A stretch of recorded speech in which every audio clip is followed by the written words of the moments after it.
Bienvenue à tous, merci de nous retrouver sur Cap News 24 et ITFM 103 émettant depuis Garoua. Comme vous le savez, votre programme Entretien exclusif reçoit une personnalité, une invitée de prestige ce jour. On parle d'autre chose, de concours Miss Cameroun. Bien évidemment, on met en avant la beauté, mais aussi l'intelligence. Et pour échanger, bien évidemment, Juliette Diaré Woyang est avec nous. Elle est deuxième dauphine et la Miss Extrême Nord 2025. Bienvenue. Merci monsieur, bienvenue à vous. Comment est-ce que vous allez? Je vais très bien, merci. Le voyage de l'extrême nord pour la capitale économique du Cameroun s'est bien passé? Oui, ça s'est très bien passé. Vous êtes bien installé? Oui, très bien. Alors, vous êtes en lice pour le concours Miss Cameroun 2025 Oui. qui est programmé le 12 juillet 2025 à Yaoundé pour l'apothéose, ça au Palais des Congrès, au Palais des Sports, Oui. bien évidemment, pardon. Alors, comment est-ce que vous êtes préparé? Comment s'est passée justement la compétition au niveau régional? Bon, déjà, la compétition au niveau régional, ça s'est très bien passé. C'est vrai qu'on a eu quelques difficultés euh, du côté du régional avec l'organisation et tout. Ça ne s'est pas vraiment passé comme on l'attendait. Oui. Vu déjà avec d'autres régions, du grand centre, par exemple, et le grand littoral, il y avait vraiment de différences entre du côté du grand nord, en fait. Oui. Mais avec tout ça, on a essayé de faire tout possible, entre nous les candidates et nos différents organisateurs. Et puis, ça s'est très bien passé. On a bien fini, on a terminé comme il se devait. Et nous voici en route pour la nationale. Vous êtes en route pour la nationale. Le programme, bien évidemment, c'est Entretien sur ITFM 103 et Cap News 24, comme nous vous le disions. Notre invitée, Juliette Diaré Woyang, est avec nous. C'est vrai que le concours, ça met en valeur la beauté, très souvent le bling-bling, les paillettes. Alors, qu'est-ce qui vous a motivé? Pourquoi avoir choisi de concourir à Miss Cameroun 2025? Alors, pour commencer, déjà, je suis une passionnée de la mode et des élections Miss. Donc déjà, c'est pas ma première fois de faire face à ce genre de concours. J'ai compéti à j'ai eu à faire plusieurs concours de Miss dans le pays, dans le Cameroun. Par exemple, Miss Cameroun, Miss Santé Cameroun 2021, Miss Tourisme International Cameroun 2021. Alors, déjà ma motivation cette année à présenter Miss Cameroun 2025, beaucoup plus, c'était centré beaucoup sur le thème de cette année, la formation et l'autonomisation de la femme, socio-professionnelle de la femme. Déjà, en tant qu'assistante sociale que je suis, le thème m'a beaucoup touché, mon domaine, et à travers les réalités du terrain que j'ai eu à faire face, alors je me suis décidée, j'ai engagé. Oui, engagé de me lancer dans... Ouais. Alors, je précise que vous êtes assistante sociale, vous l'avez été pour le compte du HCR, le Haut Commissariat des Nations Unies pour les réfugiés. Ça, c'était au niveau de Marois, la région de l'extrême nord. Vous êtes également assistante sociale à la délégation des affaires sociales, là c'est au nord, à Garoua. Et vous y êtes toujours? Bon, au niveau de la délégation régionale des affaires sociales, là, j'étais pour un stage. Oui, j'ai un stage où j'ai fait pratiquement 3 à 4 mois. Je n'ai pas pu renouveler à cause de mon nouveau contrat avec HCR. Justement. Alors, vous parliez tout à l'heure du thème qui vous enchante, qui vous parle, parce qu'au-delà de la beauté qui est très souvent beaucoup plus mise en avant à travers les concours Miss Cameroun et toutes les éditions, il y a aussi l'aspect utile, si on veut, c'est-à-dire que l'intellect. Vous parlez du thème formation et autonomisation socio-professionnelle des femmes. Alors, que vous inspire justement ce thème? Déjà, femme que je suis, ce thème m'inspire beaucoup sur le côté où on parle de l'autonomisation de la femme, l'autonomisation socio-professionnelle de la femme. Déjà, je prends un peu un point du côté du Grand Nord. Au Grand Nord, peu de femmes sont engagées, peu de femmes sont actives dans la société. Et cela, je trouve que c'est un peu, je peux dire... C'est rabat-joie, ça ne leur permet pas de s'exprimer. Justement. Alors, je crois que actuellement, mon rôle en tant qu'ambassadrice du Grand et Nord. du Grand Nord, à travers ce thème, je crois que je suis prête à sensibiliser. Déjà, je sensibilise déjà ces femmes à plus se donner, à avoir confiance en elles. Et puis, à être plutôt, à se lancer dans les activités, les différentes activités de la société. Déjà, au Grand Nord, en général, et particulièrement à l'extrême nord, peu de femmes, peu de jeunes filles sont inscrites à l'école. À l'école, l'éducation en fait. Oui, peu. Et quand on dit peu, on parle peut-être de 36%. Et disons donc le 50% sont même pas inscrits. Ils vont même pas à l'école. C'est-à-dire que vous avez 37 qui arrêtent très tôt au primaire. Alors qu'il y a plus de 37% quasiment ne vont même pas à l'école. Pas du tout. Mais c'est grave ça. Et là, on va faire, je vais essayer, bon, on renvoie cela à la tradition peut-être, aux différentes cultures et autres. Oui. Déjà, il y a d'autres parents qui sont encore limités sur le temps d'avant, en fait. Ils ne sont pas actifs à ce qui est... Ils ne sont pas dans le mouvement, comme on dit. Justement. Alors là, je sensibilise déjà ces jeunes filles à se mettre vraiment et avoir confiance en elles et se lancer vraiment dans les différentes activités. Il y a plein d'activités là d'ailleurs que la femme, la jeune fille peut se mettre, peut faire pour valoriser déjà son rôle de femme dans la société. Justement. Et aussi sensibiliser les parents, nos parents déjà, du Grand Nord. Très important. Oui, sensibiliser nos parents pour leur dire que c'est pas la place de la fille, la jeune fille n'est pas seulement à la maison ou alors pour le mariage. À la cuisine. Oui, comme on dit souvent. La place de la jeune fille ou de la femme n'est pas faite simplement à la cuisine ou dans les foyers. Alors, quand on vous écoute, Juliette Diaré-Woyan, on comprend que vous pointez du doigt un aspect fondamental, notamment le droit à l'éducation, autant pour les filles que pour les garçons.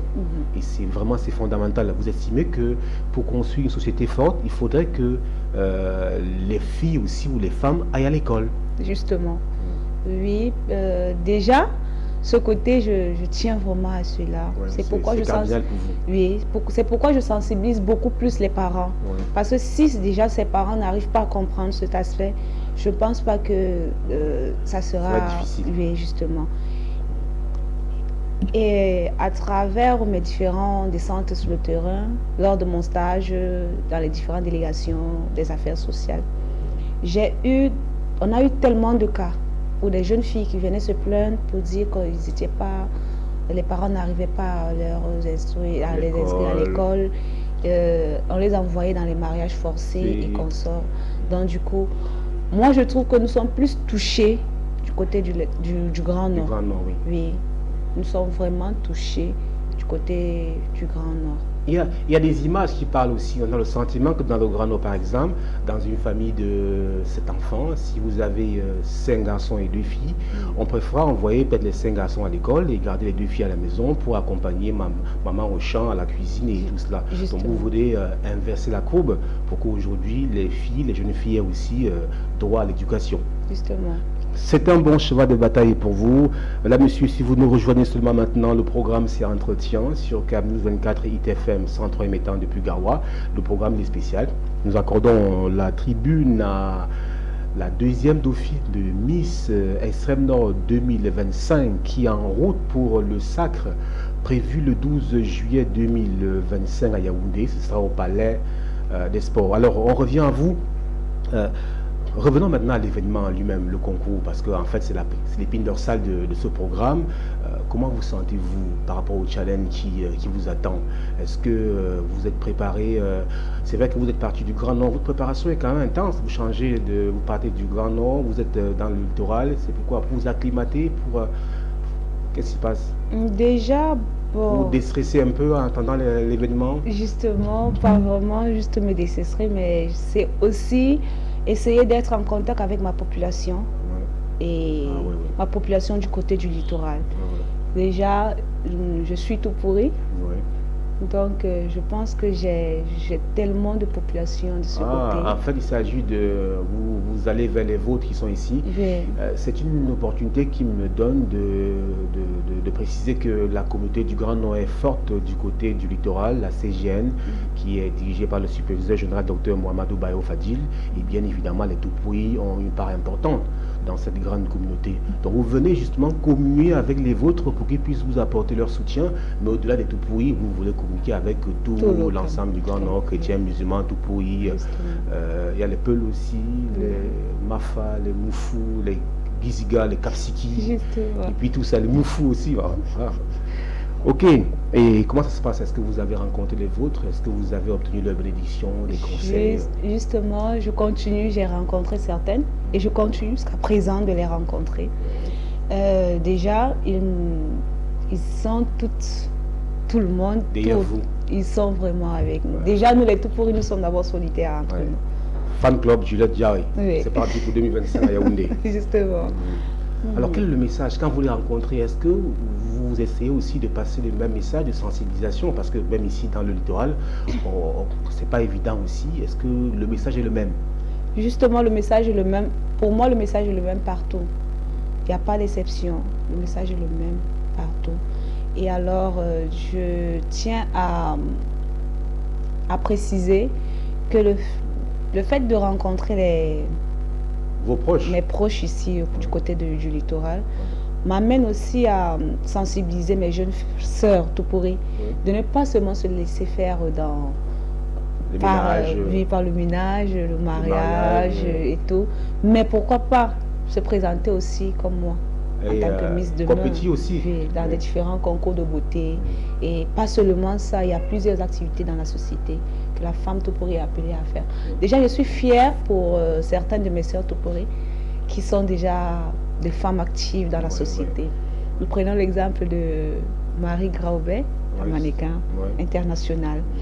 Et déjà, elle a bravé, elle a montré, elle nous sert d'exemple en fait. Force de caractère. Oui, justement, elle nous sert vraiment d'exemple. C'est pourquoi on essaye de faire un peu comme elle. Alors vous allez compétir le 12 juillet prochain à Yaoundé. Vous avez toutes vos chances de réussir. Mais comment vous vous sentez aujourd'hui à quelques semaines seulement de la compétition? Confiante, méfiante? Ou alors un peu de tout cela? Bon, je me sens confiante. Je me sens aussi un peu... Prudente? Oui, très prudente. Et j'espère vraiment donner le meilleur de moi et arriver vraiment à l'attente du Comica. Décrocher le Graal en fait. Oui, à l'attente du Comica. Comment ça se passe la collaboration avec les autres Miss des autres régions? Commençons déjà par le Septentrion. Vous êtes deuxième dauphine Miss 2025 l'Extrême Nord. Est-ce que vous communiquez avec votre consoeur, je ne sais pas comment on appelle ça dans votre jargon, du Nord et puis de la Yamawa? Est-ce que, voilà, comment ça se passe? Ou alors vraiment chacun est dans son coin, on se voit à Yaoundé et puis on voit? Bon, déjà, moi, je ne vais pas entrer en profondeur concernant l'autre. Bon, on a compris. On a compris.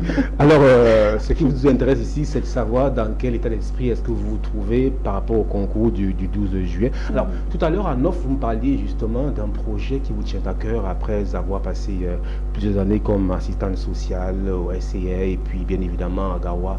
Ça vous a inspiré un projet qui découle de votre thème. C'est lequel?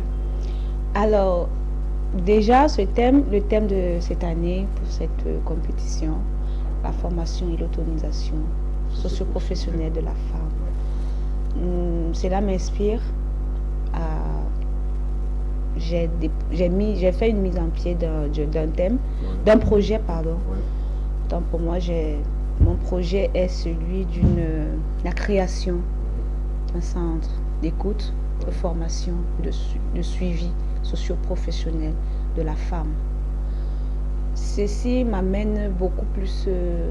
je reviens toujours au fait que les femmes et les jeunes filles de ma localité sont très renfermées. Il y a des personnes, quand je dis pour des femmes vulnérables, ça renvoie aux jeunes mères célibataires, les jeunes veuves et aussi les femmes vivant dans les problèmes conjugaux, oui, dans leur foyer, dans leur ménage. Alors le thème en question, mon projet en question renvoie au fait de faire former, d'écouter d'abord ces femmes, les amener vers nous, écouter ces jeunes dames, ces mamans, ces jeunes mamans, à se libérer, à se confier, nous poser ce qu'elles aimeraient faire dans leur vie. En fait. Parce que, justement, et à travers cela, je crois qu'on pourra maintenant leur proposer des différentes formations qui seront mises à pied dans notre centre en question. Il y aura en plusieurs domaines. Il y a la couture, l'élevage, l'agriculture. En fait, l'entrepreneuriat féminin. Féminin, voilà. Donc, à travers cela, on va les permettre de se faire former dans ces différents domaines et puis essayer de leur suivre en leur je peux dire... Les accompagnant aussi. Oui, les accompagner et puis voir en quoi cette formation peut leur être bénéfique dans la société. Quels sont les débouchés aussi. Justement. C'est un projet noble. Est-ce que je pense qu'il faut persévérer dans ce projet, il est porteur et c'est significatif. Porter ce projet en tant que Miss Extrême Nord, deuxième dauphine, je vous encourage et puis je vous félicite pour cette idée-là. Alors on va poursuivre notre programme, on fera un va-et-vient entre la beauté ce qui est mis au devant et aussi le caractère utile du projet, on en parle. Et le thème, en parlant de formation, vous parlez, est-ce qu'il y a des domaines que vous avez identifiés où vous estimez que la femme du Grand Nord ou la jeune fille du Grand Nord est mieux outillée pour s'en sortir?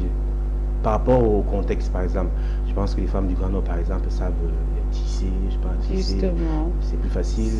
Justement, c'est pourquoi j'ai précisé, j'ai nommé la couture dans les différentes formations du projet, en fait. Déjà, il y a la couture, il y a l'élevage, il y a aussi l'agriculture. Bien sûr. Il y a l'informatique déjà aussi. C'est important. Oui, c'est très important, oui, la TIC, justement. Est-ce que vous ne pensez pas également que, comme vous pouvez aider beaucoup de jeunes filles à s'exprimer comme vous, par exemple, à prendre les micros, à aller devant aussi pour vanter l'extrême nord, pour accentuer davantage la sensibilisation? S'il y a 20 Juliette Diaré-Woyang, ça pourra aider beaucoup plus les parents à mieux comprendre l'intérêt d'envoyer les enfants à l'école et à ne pas garder les filles à la maison. Ça, c'est vrai. Je pense que vous avez raison. Et oui, je crois que dans la formation, on pourra un peu intégrer aussi cela dans la communication. Par exemple, une formation en communication. Pourquoi pas? Oui, pour permettre à ces jeunes filles d'avoir cette audace et puis de mieux s'exprimer devant un public, par exemple. Mesdames et messieurs, si vous prenez l'écoute seulement maintenant, le programme c'est Entretien sur ITFM 103 et Cam News 24 émettant depuis Garoua.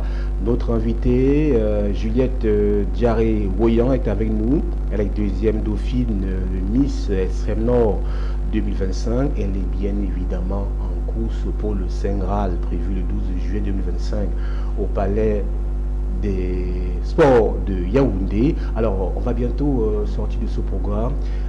Qu'est-ce que vous voulez, quel est le message que vous aimeriez passer et que vous voudriez bien que ceux qui vous écoutent retiennent, que ce soit sur le plan de la compétition, des paillettes, des défilés que font les Miss, ou alors sur la vie, l'utilité, le caractère utilitaire même, c'est-à-dire que les formations, comme vous le dites, l'autonomisation socio-professionnelle. Alors déjà, j'ai juste 2 points à soulever là.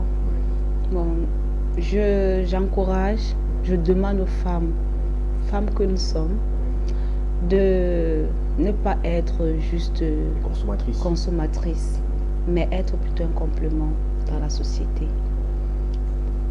Participer, être active dans la société. Deuxièmement, évoluer avec... je pourrais dire... avec l'environnement, avec... évoluer avec le rythme du temps. Être contemporain, en fait. Justement. S'adapter à la société, ne plus être rétrograde. Justement. Mais là, vous touchez un point. Les classiques, les vieux, Pardon, les parents vous diront, mais attendez, les enfants, s'il y avait la modernité, pensent que quoi? En fait, vous dites c'est qu'il ne faut pas rester en arrière, il faut suivre le cours du temps qui évolue. Et vous parlez tout à l'heure justement de l'informatique. C'est important parce qu'aujourd'hui, on ne peut rien faire sans informatique. Et je demande aussi à ces jeunes femmes de ne pas rester renfermées dans la culture. Oui, de ne pas du tout rester renfermées dans la culture. Je ne demande pas de bannir sa culture, mais d'essayer de sortir un peu de là et puis faire face à la société. S'arrimer au monde. Oui. Alors, qu'est-ce que vous nous promettez pour le 12 juillet? Vous allez, qu'est-ce que vous nous promettez? Dites-le de manière solennelle. Bon, comme promesse, je promets juste bon, je peux dire au Cameroun, à l'extrême nord, au nord, à Adamawa, à tout le Cameroun, à tous ceux qui sont nombreux à Douala, ils sont nombreux dans le littoral, la communauté du Grand Nord, la CGN et au-delà, ils sont à l'extrême nord, ils sont dans Adamawa, ils sont dans le nord, ils sont nombreux et ils sont même dans le Grand Sud parce que les ressortissants du Grand Nord se trouvent partout au Cameroun et ils vous écoutent. Justement. Alors la petite promesse que je fais à ma société, à ma population, c'est de me donner à fond. De me donner à fond et puis braver, rendre vraiment fière ma population de moi. Elle sera fière de vous. Alors, c'est la promesse de Juliette Diaré Rouillan. Elle promet à toute la population du Grand Nord et par-delà qu'elle vous rendra fière. Elle donnera le meilleur d'elle. Le verdict, c'est le 12 juillet 2025 à Yaoundé, l'apothéose du concours BIS Cameroun 2025. C'est pour succéder à qui? Actuellement, à Noura, la nouvelle, la Miss, Miss Cameroun 2024. Ok. Oui. Il faudrait que ça rentre dans le Grand Nord et dans l'extrême Nord. Justement, c'est notre grand. Vous avez tout fait. Oui, justement. Alors, voilà, est-ce que c'est bon? Est-ce que vous avez quelque chose à ajouter? N'oubliez rien. Est-ce que vous n'avez pas de personnes particulières à saluer? Maman, des gens qui vous ont accompagné? Bien sûr. Voilà, vous avez une grande équipe qui vous accompagne, je vois. À chaque fois, on vous appelle pour demander est-ce que vous allez bien. Est-ce que vous n'avez pas quelques petits mots à leur endroit? Déjà, bien sûr, j'en ai tellement. La liste, elle est longue. Mais je vais d'abord commencer tout premièrement à dire merci et un bonjour à monsieur le docteur Baïro Fadil. Lui, déjà, c'est ce monsieur, c'est ce grand homme. C'est lui qui vous encourage, qui me motive vraiment. Qui vous conseille aussi. Oui, justement. Alors, je peux le mettre devant comme mon parrain. Ouais. Oui. Un grand merci à lui et à son épouse, Madame Abiba. Oui, merci infiniment. Alors, je passe aussi le coucou à ma maman très chérie. Oui, ma reine-mère, comme j'ai l'habitude de l'appeler, justement. Sophie. Du côté de Marois, je lui passe le bonjour. Elle ne manque jamais. Elle ne peut pas passer une journée sans m'appeler, en fait. Alors, je lui passe un bonjour. Sans oublier mes frères et sœurs de ce côté de Marois et tout. Et un bonjour aussi à ma grande sœur et son époux. Madame Luisette, Madame Doba, du côté de Douala, ici même. Alors, ouais. Et un grand merci aussi à la maison. Mais il faut oublier Baba Siver qui vous accompagne. Bien sûr, bien sûr. En fait. Mais bon. Merci également à mon assistant personnel, oui, monsieur Baba Silver. Alors là, il y a une préoccupation qui me vient avant de conclure ce programme. Comment est-ce que vos proches vous perçoivent quand vous êtes en passe de devenir Miss Cameroun 2025? Comment est-ce que votre entourage reçoit le fait? Comment est-ce qu'on vous voit? Qu'est-ce qu'on vous dit? Comment est-ce que vous sentez l'appréciation qui se dégage? On est fiers de vous? On est un peu réticents? Bien, on vous encourage. Déjà, du côté de ma famille, ils sont tous fiers de moi. Tout le monde, ils me soutiennent, ils sont de tout cœur avec moi. C'est... Quand je parle de la famille, je parle de toute la grande famille en général. Mais ils sont tellement fiers de moi, ils sont présents. Parce qu'à tout moment, ils cherchent à savoir si ça se passe bien, si tout essaie d'évoluer comme je peux et tout. Oui. Alors, je ne vois pas de... C'est que du bonheur alors? Oui, que du bonheur en fait. Des encouragements? Oui. Voilà, Juliette Diaré-Royan, merci d'être venue, merci d'avoir accepté notre invitation sur Camnews 24 et ITFM, centre émettant depuis Garoua. Nous vous souhaitons tout le meilleur pour la suite. Nous souhaitons que vous décrochiez le Saint Graal le 12 juillet 2025 à Yaoundé et que vous soyez bien évidemment couronné Miss Cameroun 2025. Merci infiniment. Merci. Voilà, monsieur, c'est la fin de ce programme. Merci de nous avoir suivis. Merci à toute l'équipe de la réalisation réunie autour de Yves Tadiofo et Logan Sadou. Merci à Baba Siver qui était avec nous. Merci à tout le monde. Merci surtout à Dieu le Créateur qui a supervisé ce programme. Au revoir.